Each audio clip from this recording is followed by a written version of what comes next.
ಆಗಸದಿಂದೆಂದು ಸೂರ್ಯನು ಜರಿಯುವನೇ, ತೈಲವು ಇಲ್ಲದೆ ದೀಪವು ಉರಿಯುವುದೇ. ಆಗಸದಿಂದೆಂದು ಸೂರ್ಯನು ಜರಿಯುವನೇ, ತೈಲವು ಇಲ್ಲದೆ ದೀಪವು ಉರಿಯುವುದೇ. ಕತ್ತಲೆಯು ನಿನ್ನಯ ನಲಿಕೆಯು ವಿಧಿಯ ಕ್ರೂರತೆಗೆ ಮನಗಳು ಒಡೆದಿಹವು. ನೀನೇ ಬೆಳಕು, ನೀನೇ ಬದುಕು, ನೀನೇ ಕನಸು, ನೀನೇ ನಮ್ಮಯ ಬದುಕಿಗೆ. हेलो अस्सलाम वालेकुम नाज़रीन, मैं मोहम्मद आमिर सुहेल बिदरी 9 न्यूज़ चैनल में आप सबका इस्तेमाल करता हूं। तो जैसे कि नाज़रीन आप सब जानते हैं, हमारी इंटरव्यूज़ की एक सीरीज़ चल रही है जिसमें हम शहर के और कर्नाटक स्टेट के मुख्तलिफ लीडरों से ये जो कुछ आने वाले अपडेट्स और जो बीत चुके हैं उसके बारे में हम बात कर रहे हैं। तो आज इसी तरह हमारे बीच में एक बहुत ही बड़े दिग्गज नेता बोल सकता हूँ, बिदर शहर के, बिदर साउथ के हमारे साथ हैं चंद्रा सिंह साहब। तो उनके साथ सबसे पहले मैं इस्तेमाल करता हूँ सर हमारे न्यूज़ चैनल में बिदरी ने। तो नाज़रीन हमारी मेरी एक छोटी सी सजेशन मैं बोल सकता हूँ हमारे न्यूज़ चैनल के ज़रिए। जैसे कि कोरोना के 2 लेयर जा चुके हैं, पिछले 2 साल से सारी दुनिया कोरोना में ख़त्म हो रही है, कोरोना से लोग जूझ रहे हैं, कई लोग मुतासिर हो रहे हैं। तो उस बीच बहुत ही कम लोग हैं जो इस महामारी के बीच में आकर के लोगों की मदद करते हैं। तो उम्मूमन लोग देखा जाता है कि कोई अगर अच्छी पोजीशन पे है, गवर्नमेंट पोजीशन पे है, या कोई एमएलए है या एमपी है, तो वो आम बात है कि कोई भी काम करता है। मगर चंद्रा सिंह साहब से हमारी बहुत ही अच्छी बात ये है चंद्रा सिंह साहब की, कोई एक डेजिग्नेशन नहीं मगर एक बहुत बड़े लीडर है, बस उसी की वजह से वो सोशल वर्क करते हैं और पिछले कोरोना में अभी तक कई सारे इस तरह के अच्छे काम करते आए हैं। तो उसी के बारे में हम जानना चाहेंगे चंद्रा सिंह साहब से। तो सर एक थोड़ी हमारे आपके साथ गुफ्तगू है और कुछ सवालात मैं आपसे करना चाहता हूँ। जैसे कि कोविड-19 पिछले 2 सालों से सारे लोग सफ़र हो रहे हैं, तो रूरल में, गांव देहात में बहुत लोग सफ़र होते हैं और कई जाने जाती हैं। तो उसमें आपने किस तरह से लोगों की मदद की है और कैसे आप लोगों की जान बचाई सर? आप देखिए, मैं एक्चुअली 12-13 साल से तो मैं एक्चुअली बिदर साउथ में काम कर रहा हूँ, कांग्रेस पार्टी की तरफ से काम कर रहा हूँ। मेरे को हर एक गाँव भी मालूम है कैसा है, क्या प्रॉब्लम में है, अनएम्प्लॉयमेंट कितना है, स्कूल्स कैसा है, इंडस्ट्रीज कितना है, सब मालूम है। बिदर साउथ में एक्चुअली डेवलपमेंट क्या हो रहा है सब मालूम है। ऐसा अब कोविड-19 का आया देश में, कोविड आने के बाद लॉकडाउन हो गया, सडन से मोदी सरकार ने लॉकडाउन कर दिया। लॉकडाउन करने से सब लोग किधर से खाना बाहर गए थे काम करने के, सब आके गाँव जमने के बाद क्या हुआ, काम नहीं है, बाहर गए तो लॉकडाउन है, ये सब वजह से क्या प्रॉब्लम तो हो गई, सबको भी पता है। इस के टाइम पे एक्चुअली मैं क्या किया, मैं सबके जान दिया थोड़ा, हमारा लीडर्स, हमारे गाँव में सभी पूरे वर्कर्स हैं, पूरा हमारा साथ में काम करे चले, सब लोगों को बात करने के बाद ऐसा प्रॉब्लम है बोल के फिर मैं क्या किया, ऐसा फूड किट्स, रेशन किट्स सब पूरा सभी मैं गाँव देने के लिए, किधर बहुत गरीब लोग आए, काम करने नहीं होता है, बाहर जाके क्या रहते हैं, विधवे रहते, बच्चे पेरेंट्स वगैरह किधर भी काम करते, वो सब लोगों को क्या करें, हम लोग आइडेंटिफाई करेंगे, गाँव में जाके फूड किट्स एक्चुअली पूरा हमारा वर्कर्स के दिए, जैसा दिया फर्स्ट इसमें। बाद में एक्चुअली थोड़ा हुआ, 1 महीना होने के बाद पूरा लॉकडाउन ओपन होने के बाद पूरा फिर नॉर्मल हुआ है। फिर सेकेंड टाइम भी कोविड का वजह से लॉकडाउन होने के बाद फिर एक्चुअली मैं क्या सोच रहा हूँ, फिर भी कुछ तो करना है, हमें इतना फिरे हमारा वर्कर्स, हमारा गांव में लोग रहने वाले उनसे भी कुछ तो करना है बोल के फिर मैं भी रेशन किट्स एक्चुअली गाँव पहुँचाया। फिर भी क्या है, एक हमारा जनरल हॉस्पिटल्स मनेकेली होने दो, मनल्ली होने दो, फिर भी बगदल होने दो, गिरणा होने दो, सारी जगह सभी मैं विजिट करता था, क्या पोजीशन है देख रहा था एक्चुअली कितने पेशेंट्स हैं। कैसा एक्चुअली उधर से बीदर को आने के लिए बहुत मुश्किल है पेशेंट। वो टाइम में एक्चुअली सभी में बात करने के बाद जैसा मन्ने खेड़ी का जनरल हॉस्पिटल में एक एम्बुलेंस भेजो, बोले टाइमिंग उनको भेजो, हेल्प करो, जैसे सराउंडिंग 40 विलेजेस को हेल्प होता बोलने के बाद मैं एक्चुअली टेम्पोररी से एक्चुअली एक एम्बुलेंस अरेंज करा के एक एक्चुअली मैं भेजा था। सब पूरा होने के बाद फिर नॉर्मल हो गया।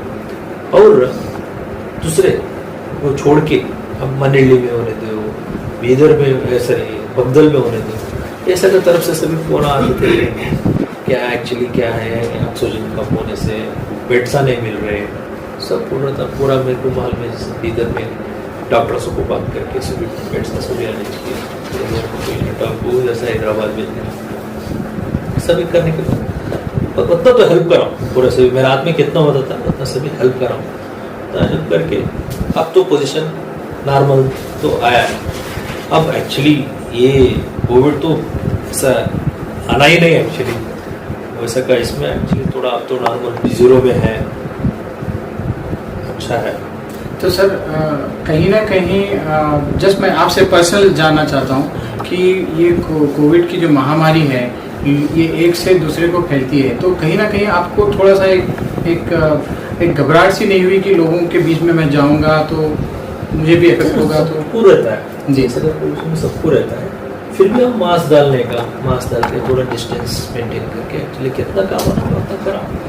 बाद में पूरा कोरोना वॉरियर्स उन लोगों को एक बार मरने के लिए हॉस्पिटल में सब लोगों को, पुलिस में काम करने लोगों को सबको भी आशा करे करता हूँ, उनको भी किट्स दिया और मास्क दिया हूँ, सैनिटाइजर से किया हूँ, सब ये सभी काम कंटिन्यू से कर लेके।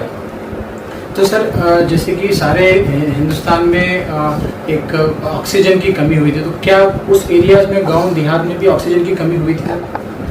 बीदर में कम हुआ था ना, बीदर में भी ऑक्सीजन का बेड्स नहीं था, आईसीयू बेड्स नहीं मिल रहा था। गांव देहात की बात कर रहे हैं। गांव कैसी एक्चुअली कैसा है, हमको गांव लोग हमको फोन करते हैं, चलिए बेड्स नहीं मिला, चलो ट्राई करते, नहीं मिला तो हमारे को फोन करते, मैक्सिमम कोशिश कर रहा हूँ दिलाने के लिए, उतना ही कर सकता हूँ। बट गांव में तो एक्चुअली उतना ये नहीं आया, ऑक्सीजन कम होने से मरे सो बोल के उतना बट मरे लोग, अरे बट उतना तो मेरे को आईएसएलएम से भी हेल्प कराऊँ बोल के। तो सर अभी कई डॉक्टर्स बोल रहे हैं और कई एक्सपर्ट्स बोल रहे हैं कि 3rd वेव आने की आशंका है, तो उसके लिए ये जो बिदर साउथ जोन के रूरल एरियाज में जो एडमिनिस्ट्रेशन काम कर रहा है उस पर कुछ तैयारी हुई है आपके हिसाब से? या मैं चिड़गुप्पा तहसीलदार से बात किया मैं, वो बोल रहे एक्चुअली एक हॉस्टल को ढूंढ के एक्चुअली रेडी करके बेड्स हम पूरा अरेंज करके है।